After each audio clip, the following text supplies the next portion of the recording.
Hi friends, 38 inch சைஸில் lining blouse cut பண்ணுறது பார்க்கலாமா? எப்படின்னு ரொம்ப ஃபுல் டீட்டெயிலில் உங்களுக்கு புரிகிற மாதிரி நான் சொல்லியிருக்கேன்.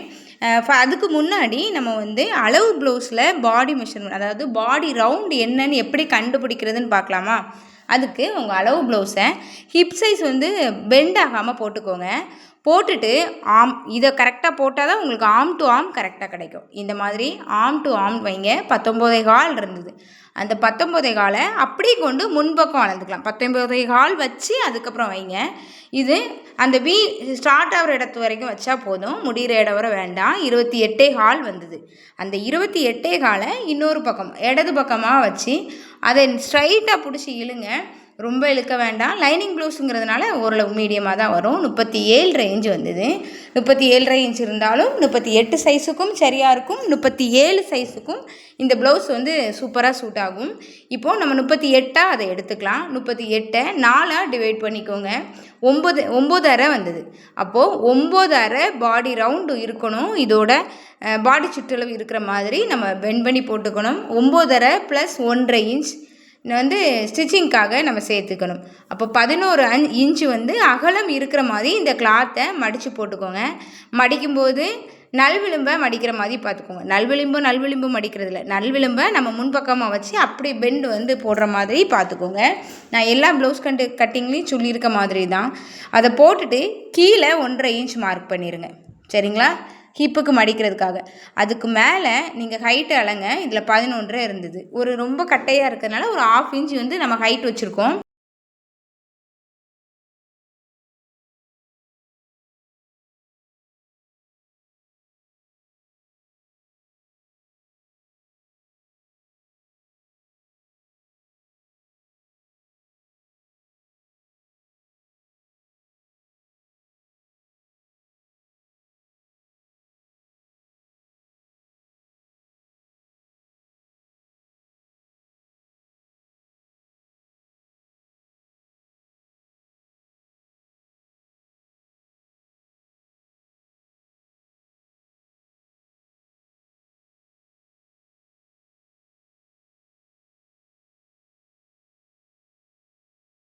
பதினொன்று முக்கால் இருந்தது. அப்போ ஒரு 1/2 இன்ச் கூட்டி 12.25 + 1/2 இன்ச்சு ஷோல்டருக்கு. நீங்கள் அந்த 1/2 இன்ச்சை இந்த மாதிரி தனியாக மார்க் பண்ணிடுங்க. மார்க் பண்ணிவிட்டு பாடி சுற்றளவு 9.5 குறிச்சிக்கலாம். 9.5க்கு அப்புறமா ஒரு 1.5 இன்ச்சு ஸ்டிச்சிங்க்காக விட்டுக்கோங்க. 1.5 இன்ச் இந்த கிளாத்தில் அப்படி இருந்தது, நான் அப்படி வச்சுக்கிட்டேன். இப்போது நம்மளுக்கு பாக்ஸ் பண்ணிட்டோமா? இனி நெக்கை எப்படி மார்க் பண்ணுறது? நான் எப்போவுமே ப்ளவுஸை வச்சு, அதாவது ப்ளவுஸோட சைஸை வச்சு நான் நெக்கு டிசைட் பண்ண மாட்டேன். நெக்குக்கு மட்டும் ப்ராப்பராக இந்த மாதிரி தான் நான் மார்க் பண்ணிப்பேன். வி பொசிஷனில் முதுகு இருக்கிற மாதிரி சரித்து போட்டுட்டு அதோட நெக்கு நான் மார்க் பண்ணிப்பேன். எந்த ப்ளவுஸாக இருந்தாலும் இது தான். கீழே 1/2 இன்ச் நம்ம ஹைட் எக்ஸ்ட்ரா வச்சுருக்கோம் இல்லையா, அதுக்காக தூக்கி வச்சுக்கிட்டேன். இந்த மாதிரி நெக்கை வச்சுட்டு மார்க் பண்ணிவிட்டு ஒரு 1/4 இன்ச்சு உள்பக்கமாக நம்ம ஸ்டிச்சிங்க்கு விடணும் இல்லையா, அதை மட்டும் நான் மார்க் பண்ணிக்கிறேன். மீது எல்லாமே டேப் வச்சு எப்படி அளக்குறதுன்னே சொல்லிக்கிறேன். 4 இன்ச் இருந்தது பேக்கு. அவங்க இறக்கம் நம்ம 1/2 இன்ச் கூட்டியிருக்கோம் இல்லையா, அதனால் நான் ஒரு 1/2 இன்ச்சு கூட்டி 4.5 இன்ச் அப்படியே வச்சுருக்கேன். இதை இந்த மாதிரி பாக்ஸ் போட்டுக்கலாம். இதை பாக்ஸ் போடும்போது கழுத்தோட அகலத்தை விட கீழே ஒரு 1/4 இன்ச் அதிகமாக வச்சு கொஞ்சம் சரிவாக போட்டிருக்கேன். ஏன்னா ரொம்ப ஒடுகலாக இருந்தாலும் நல்லா இருக்காது இல்லையா, அதனால் கொஞ்சம் கீழே பெண்ட் ஆகி வர மாதிரி நான் மார்க் பண்ணியிருக்கேன்.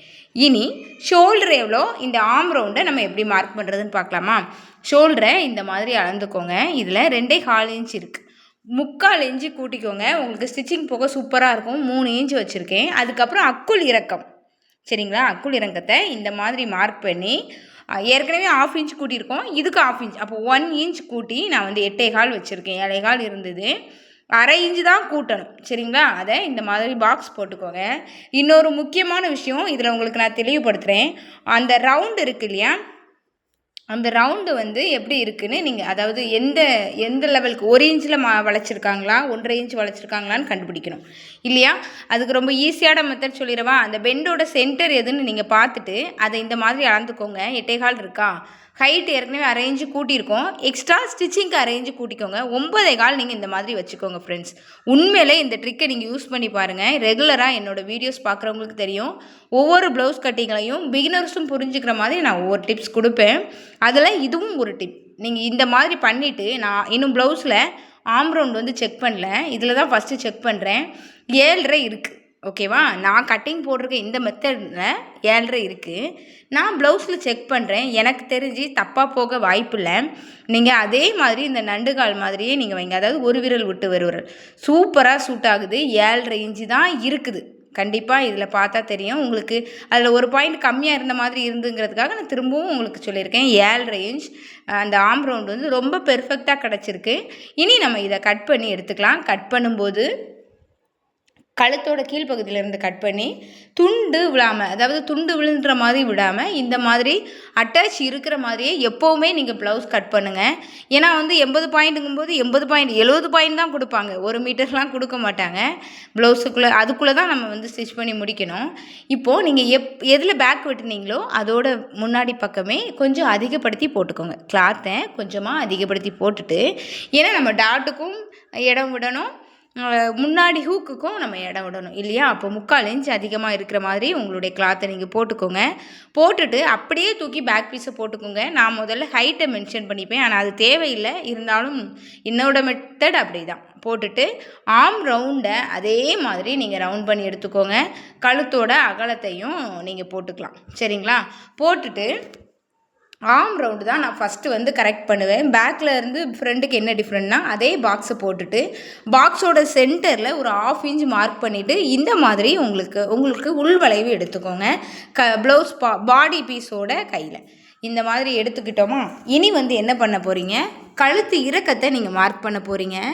அழகாக கழுத்து இறக்கத்தை, அதாவது முன் பக்கத்தை கரெக்டாக போட்டுட்டு, உங்களுக்கு நீங்கள் அப்படியே வச்சு எடுக்க முடியாட்டி இந்த மாதிரி ஒரு ஸ்கேலை வந்து இந்த மாதிரி வச்சுட்டு அதுக்கு மேலே உங்களோட டேப்பை வச்சு பாருங்கள். 5.25 இன்ச்சு இருந்தது, அந்த 5.25 அப்படியே வச்சுக்கலாம், கூட்டவோ குறைக்கவோ வேண்டாம். இனி இந்த மாதிரி நீங்கள் ஃப்ரண்ட்டுக்கு தனியாக, ஏன்னா கழுத்தோட அகலம் ஏற்கனவே குறிச்சிட்டோம் இல்லையா. இன்மை இந்த முன்பக்க கிராஸ் 3 கிராஸ் உண்டு, சென்டர் டாட்டு, சைடு, அப்புறம் ஆம் பக்கம், ஆம் சைடு, அந்த 3 பட்டியும் நம்ம வந்து அளந்தால் போதும். 3 கிராஸையும் அளந்தால் போதும். Centre cross அளந்துருக்கோம். அளந்துட்டு நான் அதே 1 இன்ச்சு தான் கூட்டி வச்சுருக்கேன். அதில் முன்னாடி அரேஞ்சு விட்டதுனால இது ரொம்ப கம்மியாக இருந்த மாதிரி இல்லை, ஒரு 1/4 இன்ச்சு மட்டும் நான் கூட்டி விட்டுருக்கேன். இல்லை அப்படின்னா உங்களோட கிராஸ் அளந்து 1 இன்ச்சு கூட்டிக்கோங்க. கூட்டிட்டு சென்டர் பாயிண்ட் அளக்கணும் இல்லையா, 3.25 இருந்தது, அது எப்படி அளக்கேன்னு இன்னொருக்க பார்த்துக்கோங்க. நீங்கள் ஏற்கனவே ஸ்டிச் பண்ணி மடித்து விட்டுருக்க இடத்துலேருந்து இங்கே எவ்வளோ இருக்குதுன்னு பார்த்துக்கோங்க. 3.25 இருந்தது, 1/4 இன்ச்சு கூட்டியிருக்கேன். ஏன்னா ஹூக் அடிக்கும்போது போயிடும் இல்லையா, அதை அப்படியே வச்சுருக்கேன். இனி நம்ம ஆம் இருக்கு இல்லையா, ஆமில் இதில் வந்து டாட் வந்து அப்ஸ்டவுன் இருந்துச்சுன்னா இன்னொரு டிப்ஸ் நீங்கள் ஃபாலோ பண்ணிக்கோங்க. அப்ஸ்டவுன் இருந்ததுன்னா அதை எப்படி அளக்கணும் அப்படின்னா, அதோட சென்டர் வச்சு நீங்கள் அளந்துக்கோங்க. இதில் 3 இருந்தது, 1.5 இன்ச்சு கூட்டியிருக்கோம், கூட்டி 4.5 இன்ச்சு வச்சுருக்கேன். டாட்டோட அகலம் இந்த ப்ளவுஸுக்கு 38 இன்ச்சாக இருந்துன்னா 2, அதாவது 1 இன்ச்சு தான் டாட்டு. அந்த பக்கம் 1 இன்ச்சு, இந்த பக்கம் 1 இன்ச்சு நீங்கள் அழகாக மார்க் பண்ணிக்கோங்க. சைடு வந்து ஹூக்கு பக்கம் 1.5 இன்ச்சும் ஆம் பக்கத்தில் 3/4 இன்ச்சும் நான் கூட்டி வச்சுருக்கேன். கூட்டி அழகாக மார்க் பண்ணி கட் பண்ணி எடுத்துக்கலாம். சரிங்களா, உள்வளைவு கட் பண்ணுறதுக்கு நீங்கள் மறந்துடாதீங்க. மார்க் பண்ணுற மெத்தடை கொஞ்சம் ஸ்லோ பண்ணி பாருங்கள். உங்களுக்கு எல்லாருக்கும் ஏற்ற மாதிரி இருக்கணும் வீடியோஸுங்கிறதுக்காக தான் கொடுத்துருக்கேன். உங்களுக்கு புரியல அப்படின்னா கொஞ்சம் ஸ்லோ பண்ணுங்கள். ரொம்ப போர் அடித்த மாதிரி இருந்தால் கொஞ்சம் ஸ்பீட் பண்ணிக்கோங்க. இனி பேக்கும் ஃப்ரண்ட்டும் முடிஞ்சுது. இனி இன்னொரு விஷயம், நான் இது என்ன பண்ணுவேன்னா, அந்த பட்டிக்கு நீங்கள் எதுவுமே பேலன்ஸ் பண்ணி எடுக்கவே வேண்டாம். ரொம்ப கூர்மையாக இருந்ததுன்னா அந்த கேவை மட்டும் லைட்டாக ட்ரிம் பண்ணி விட்டுட்டு அகலத்தை மார்க் பண்ணி இந்த மாதிரி எடுத்து விட்டுருங்க. அந்த கிளாத் அப்படியே இருக்கட்டும், இதில் நீங்கள் மாற்றுறதுக்கு ஒன்றும் இல்லை, அதை ஸ்டிச்சிங்கில் பார்த்துக்கலாம்.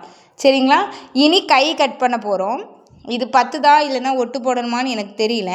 இருந்தாலும் இருக்கிற இன்னொரு பக்கம் நல்விளிம்பு இருக்கிறத நான் 4ஆக மடித்து போட்டுக்கிட்டேன். இந்த நான் மடித்து போட்டிருக்கிறது உங்களுக்கு 10மா 10ஆதா, கைக்கு இது 10மான்னு எனக்கு தெரியணும் சிஸ்டர் அப்படின்னு நீங்கள் கேட்டிங்கன்னா உங்கள் கையோட இந்த அளவு எடுத்துக்கோங்க. இது இடைக்கைன்னு நான் சொல்லுவேன். 6.25 இன்ச்சு இருக்குது, 1.5 இன்ச்சு ஸ்டிச்சிங்க்கு வேணும். அப்போது 7, 7.5, 8.25 இருக்கணும். இருக்குது 8.25 இருந்துச்சுன்னா நம்ம ஸ்டிச்சிங்க்கு எவ்வளோ விட்டுருக்கோமோ அதுவும் சேர்த்து நம்மளுக்கு இருந்ததுன்னா ஓகே. இனி அப்போ இது ஓகே தானே, அப்போ இதை மடித்து 4 போட்டுட்டு கீழே 1 இன்ச் எக்ஸ்ட்ரா விட்டுருங்க. விட்டுட்டோன்னா இதில் நம்மளுக்கு பத்தலை, புரியுதா உங்களுக்கு? கை ஹைட்டு பத்தலை, அகலம் ஓகே, ஹைட்டு பத்தலை. நான் அப்போ இதை என்ன பண்ணிக்கிறேன், அப்படியே மார்க் பண்ணி எடுத்துக்கிறேன். கையோட நீளத்தை அதே மாதிரியே நான் மார்க் பண்ணி எடுத்துக்கிறேன். இதை எப்படி கரெக்ட் பண்ணுறது, ஸ்டிச்சிங்கில் கரெக்ட் பண்ணலாம். அதாவது எந்த மெத்தடில் தைச்சா ஹைட்டை நம்ம ஒட்டு போடாமலே கரெக்டாக கொண்டு வர முடியும்னு நான் உங்களுக்கு ஷார்ட்ஸாக கொடுக்குறேன். அதில் ஷார்ட்ஸில் உங்களுக்கு இனிமேல் ஈஸியாக புரியும். இப்போது 37ங்கும் போது இடைக்கை இதை சொல்ல மறந்துட்டேன். அடிங்கை இதில் ரொம்ப அதிகமாக இருக்குது, அந்த இடத்துல சுருக்கம் தெரியுது இல்லையா? அப்போது உங்களுடைய ப்ளவுஸ் இந்த ஹைட்டுக்கு அடிங்கை அடிங்கைக்கு ஃபார்முலா உங்களுக்கு ஏற்கனவே நான் சொல்லியிருக்கேன். 37.5 இன்ச்சை நான் டிவைட் பை 12 12 இது பண்ணால் 3.25 இன்ச்சு வருது இல்லையா? அந்த 3.25 இன்ச்சுக்கு தான் நம்ம அந்த என்ன சொல்ல போகிறோம், கேப் ஹைட் கொடுக்க போகிறோம். அவங்க சொல்லலை, அந்த தப்பை நம்மளாக அதை திருத்திக்க போகிறோம். இந்த மாதிரி கையோட பெண்டை கொடுத்து கரெக்டான அளவில் நான் இதை வெட்டியிருக்கேன். ஸ்டிச்சிங்கில் எப்படி சரி பண்ணுறதுன்னு நான் உங்களுக்கு சொல்லித்தரேன். இப்போ இதை நான் இந்த மாதிரி கட் பண்ணி எடுத்துட்டேன். சைடு நாச் கொடுத்துக்கிறேன். கையோட உள்வளைவை கண்டிப்பாக நான் கட் பண்ணும்போதே நான் கட் பண்ணி எடுத்துடுவேன். ஸ்டிச்சிங்கில் மிஷினில் உட்கார்ந்த பிறகு அந்த கட்டிங் வச்சுக்கிறது இல்லை. அதை சேம் மெத்தட் நான் ஏற்கனவே உங்களுக்கு சொல்லி கொடுத்த மெத்தட் தான். ஒரு பக்கம் இதை கீழே வச்சு மேலே போடுற பீஸை 1 இன்ச் முன்னே இருக்கிற மாதிரி மார்க் பண்ணி இந்த மாதிரி அதில் பேலன்ஸ் எக்ஸ்ட்ரா இருக்கிற கிளாத்தை நான் கட் பண்ணி எடுத்துருவேன். இப்போ கை கட் பண்ணுற வேலை நம்மளுக்கு முடிஞ்சுது, சரிங்களா? இனி மெயின் பீஸில் நம்ம கட் பண்ண போகிறோம். ஃபஸ்ட்டு சான்ஸ் மெயின் பீஸு எப்போது எந்த ட்ரெஸ்க்கு நீங்கள் ஸ்டிச் பண்ணாலுமே ஃபஸ்ட்டு நீங்கள் கையை தான் கட் பண்ணணும். இதில் பார்டர் இருக்கிறதுனால நான் பார்டர் ஃபஸ்ட் கட் பண்ணிக்க போகிறேன். அப்படி இல்லைனாலும் கூட சைடு கிளாத்தை எடுத்து நீங்கள் கையை தான் ஃபஸ்ட்டு நீங்கள் கட் பண்ணிக்கணும், சரிங்களா? இப்போது நான் சைடில் பார்டர் இருந்ததுனால பார்டரை 4 மடித்து போட்டு இந்த கைக்கு வெட்டின கிளாத்தை போட்டு 4 பக்கமும் கொஞ்சமாக இடம் விட்டு நான் இதை கட் பண்ணி எடுத்துட்டேன். கீழ்ப்பக்கம் நீளத்தில் ஒரு இன்ச் எக்ஸ்ட்ரா கொடுத்துருக்கேன், அதை ஸ்டிச்சிங்கில் சரி பண்ணுறதுக்காக. மற்றபடி நம்ம இனி கை வெட்டின பிறகு ஏற்கனவே மடிஞ்சு இருக்கும் கை வெட்டும்போது, அந்த இடத்த எடுத்து நம்ம பேக்கும் ஃப்ரண்ட்டும் கட் பண்ண போகிறோம். பேக்கை இந்த மாதிரி போட்டிருக்கோமா, அதை இன்னொரு விஷயம், நீங்கள் பிகினராக இருந்தீங்கன்னா பொறுத்து பக்கத்தில், அதாவது நம்ம ஏற்கனவே பொறுத்து பக்கத்தில் போட்டிருக்கோம் கட் பண்ணியிருக்கோன்னா மேலே இருக்கிற கிளாத்தும் கண்டிப்பாக பொறுத்தில் இருக்கா, அதாவது பொறுத்து பக்கத்தில் நம்ம போடுறோமா நீங்கள் செக் பண்ணிவிட்டு கண்டிப்பாக கட் பண்ணுங்கள். அப்போ தான் உங்களுக்கு அது ஈஸியாகவும் இருக்கும். அப்புறம் கட் பண்ண பிறகு அது ரெண்டாக பிரிஞ்சு வந்துன்னா நீங்கள் அவ்வளோ கஷ்டப்பட்டு கட் பண்ணதே வேஸ்ட்டு. அதை செக் பண்ணிவிட்டு நீங்கள் கட் பண்ணுங்கள். எல்லா பக்கமும் ஒரு 1/4 இன்ச் இருக்கிற மாதிரி நான் விட்டுட்டு அப்படியே கட் பண்ணிக்க போகிறேன். மெயின் பீஸ் ரொம்ப கரெக்டாக எடுக்கணும்னு எந்த அவசியமும் இல்லை. லைனிங் பீஸ் கரெக்டாக இருந்தால் போதும். இன்னொன்று, நான் பேக் பீஸ் நெக்கை ரொம்ப கரெக்டாக வெட்டுவேன். ஒரு புள்ளி கூட முன்ன பின்ன இல்லாமல் நான் வெட்டுவேன். ஏன்னா எனக்கு ஸ்டிச்சிங்கில் அது ரொம்ப ஹெல்ப்ஃபுல்லாக இருக்கும். அங்கே இங்கே நகண்டு ஒரு மாதிரி ஆடி வராது, ஸ்டிச்சிங் சூப்பராக வரும். நீங்கள் பேக் நெக்கை மட்டும் கரெக்டாக கட் பண்ணிங்கன்னா. இப்போ பேக் ஃப்ரண்ட் கட் பண்ணிட்டோம், கை கட் பண்ணிட்டோம். இனி மிச்சம் இருக்க கிளாத்தில் நம்ம பட்டி கட் பண்ண போகிறோம். லைனிங் பீஸில் ஒன்று தான், அதாவது மொத்தமே 2 பட்டி பீஸ் தான் கிடச்சிது. நான் மெயின் பீஸில் 4 பீஸாக கட் பண்ணி எடுத்துக்க போகிறேன். அப்படின்னா நம்ம எக்ஸ்ட்ரா கொஞ்சம் திக்னஸ் கிடைக்கும். அதுக்காக இதை 4 போட்டுட்டு ஏற்கனவே கட் பண்ணி வச்சுருக்கிற பட்டி பீஸை தூக்கி மேலே போட்டுக்கிட்டேன். எனக்கு அது அளவுக்கு உயரம் பத்தலை, இருந்தாலும் மெயின் பீஸில் இருக்கிற உயரம் போதும். அதாவது பட்டி லைன் அளவு ப்ளவுஸில் இருக்கிற பட்டி எவ்வளோ இருக்குது உங்களுக்கு, ரொம்ப கம்மியாக இருக்கா ரொம்ப அதிகமாக இருக்கா, கரெக்டாக இன்ச்சு பை இன்ச்சாக நீங்கள் கணக்கு பண்ணணும்னு ஒன்றுமே இல்லை. ஒரு 5 இன்ச் அளவுக்கு இருந்துச்சுன்னா நீங்கள் கட் பண்ணுறது ஒரு 6 இன்ச் பக்கம் இருக்கணும். இல்லை குட்டியாக இருக்குன்னா உங்களுக்கு 5 இன்ச்சுக்கு உள்ளேயே உங்களுடைய பட்டியோட ஹைட் இருந்தால் போதும். நான் ஏன் அதை ரொம்ப கரெக்டாக கொண்டு வரது இல்லைன்னா, ஸ்டிச்சிங்கில் தான் நம்மளுக்கு ஒர்க். அதை வச்சு இந்த மெத்தடில் நீங்கள் கொண்டு வந்தாலே உங்களுக்கு பட்டி சூப்பராக கிடைக்கும். இனி மிச்சம் இருக்கிற ஒரு பீஸில் நான் கிராஸ் பீஸ் கட் பண்ணி எடுத்துக்கிட்டேன். கிராஸ் பீஸ் எப்படி கட் பண்ணுறது, கையை எப்படி கரெக்டாக மார்க் பண்ணுறது, உள்வளைவு எப்படி எடுக்கிறதுன்னு தனித்தனியாக நம்ம சேனலில் வீடியோவும் இருக்குது, ஷார்ட்ஸும் இருக்கும். பொறுமை இருக்கிறவங்க கண்டிப்பாக நீங்கள் போய் செக் பண்ணி பாருங்கள். யாருமே சொல்லி தராத அளவுக்கு நான் வந்து எனக்கு தெரிஞ்சு நீங்கள் புரிஞ்சுக்கிற மாதிரி நான் இந்த வீடியோஸ்லாம் கொடுத்துருக்கேன். இனி எப்பவும் போல் ஹூக் வைக்கிறதுக்கு 2 இன்ச்சில் தேவையான ஹைட்லையும், வி வைக்கிறதுக்கு 4 இன்ச்சில் தேவையான ஹைட்லேயும் நான் கிளாத் எடுத்திருக்கேன். இப்போது கட்டிங் ஃபுல்லாக முடிஞ்சுது. இவ்வளோ சிம்பிளான ஒர்க்கு தான். ஆனால் புதுசாக நம்ம பிகினிங்கில் பார்க்கும்போது இது என்ன பண்ணுறது இவ்வளோ இருக்கா அப்படின்னு தோணும். அப்படிலாம் இல்லை, கொஞ்சம் பொறுமையாக பாருங்கள், உங்களுக்கு புரியும். நீங்களும் ஈஸியாக தைக்கலாம். இத்தனை இன்ச்சுக்கு இத்தனை அப்படி இல்லை. இந்த 38 சைஸ் அப்படிங்கும்போது 2.25 இன்ச்சு கழுத்து அகலம் வச்சேன். நான் அதை சொல்ல மறந்துட்டேன். இவ்வளோ நேரம் பொறுமையாக என்னோடய வீடியோ இவ்வளோ நேரம் பார்த்ததுக்கு உங்கள் எல்லாருக்குமே ரொம்ப தேங்க்யூ. தேங்க்ஸ் ஃபார் வாட்சிங்.